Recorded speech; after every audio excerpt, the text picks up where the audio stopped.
नमस्कार, आप देख रहे हैं SPN 9 न्यूज और मैं हूं आपके साथ मनीष कुमार सैनी। देश भर में चल रहे लोकसभा चुनाव का कल 7वें चरण के बाद समापन होने के बाद अब तमाम राजनीतिक पार्टियों के साथ साथ देशवासियों को चुनावी नतीजों का बेसब्री से इंतजार है।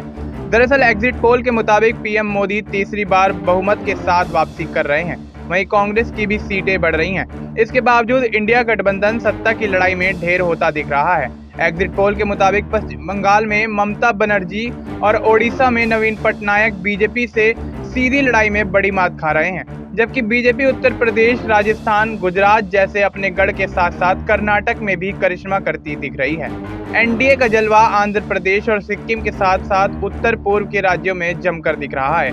हालांकि महाराष्ट्र एक ऐसा बड़ा राज्य है जहां पर बीजेपी को जोर का झटका लगता दिख रहा है। आंकड़े साफ हैं। एग्जिट पोल के मुताबिक बीजेपी के नेतृत्व वाली राष्ट्रीय जनतांत्रिक गठबंधन की लगातार तीसरी बार पूर्ण बहुमत से सरकार बन सकती है। वहीं विपक्षी गठबंधन India national development inclusive alliance को हार का सामना करना पड़ सकता है। एग्जिट पोल के मुताबिक 544 सीटों में एनडीए को 352 से 383 सीटें मिल सकती हैं। वहीं इंडिया गठबंधन को 152 से 182 सीटें मिलती दिख रही हैं। अन्य दलों के खाते में 4 से 12 सीटें जाती दिख रही हैं। फाइनल आंकड़ों की बात करें तो एनडीए को 368, इंडिया को 167 और अन्य को 8 सीटें मिल सकती हैं। वोट फीसदी की बात करें तो एनडीए को 45.3%, इंडिया गठबंधन को 39.9% और अन्य को 5.4% वोट मिलता दिख रहा है। एग्जिट पोल के मुताबिक केवल बीजेपी को 315 और उसके गठबंधन सहयोगियों को 53 सीटें मिलती दिख रही हैं। वहीं कांग्रेस को 74 और अन्य गठबंधन सहयोगियों को 19 सीटें मिलती दिख रही हैं।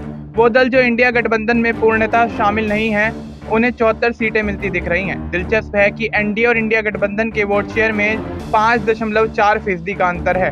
सीटों की संख्या देखें तो यह अंतर 201 सीटों का है।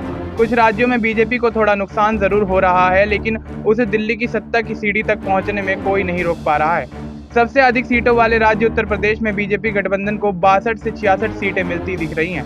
वहीं इंडिया गठबंधन की कांग्रेस समाजवादी पार्टी गठबंधन को 15 से 17 सीटें मिल सकती हैं। पश्चिम बंगाल की 42 सीटों पर बड़ा खेल होता दिख रहा है। यहाँ तृणमूल कांग्रेस को सीटों का नुकसान हो सकता है। बीजेपी 2019 से बेहतर प्रदर्शन करती दिख रही है। एग्जिट पोल के मुताबिक बीजेपी को 23 से 27 सीटें मिल सकती हैं। टीएमसी को 13 से 17 सीटें मिल सकती हैं। वहीं इंडिया गठबंधन को 1 से 3 सीटें मिल सकती हैं। 2019 के चुनाव में टीएमसी को 22 और बीजेपी को 18 सीटें मिली थी। बिहार की कुल 40 लोकसभा सीटों में बीजेपी, जेडीयू, हम और आरएलएम गठबंधन को मामूली नुकसान हो सकता है। एग्जिट पोल के मुताबिक एनडीए को 34 से 38 सीटें मिल सकती हैं। वहीं इंडिया गठबंधन में शामिल आरजेडी, कांग्रेस, लेफ्ट और वीआईपी को 3 से 5 सीटें मिल सकती हैं।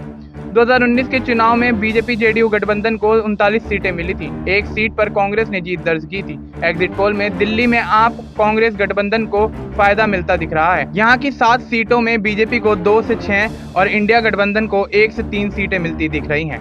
देश और दुनिया की तमाम बड़ी अपडेट्स के लिए आप देखते रहिए SPN 9 न्यूज।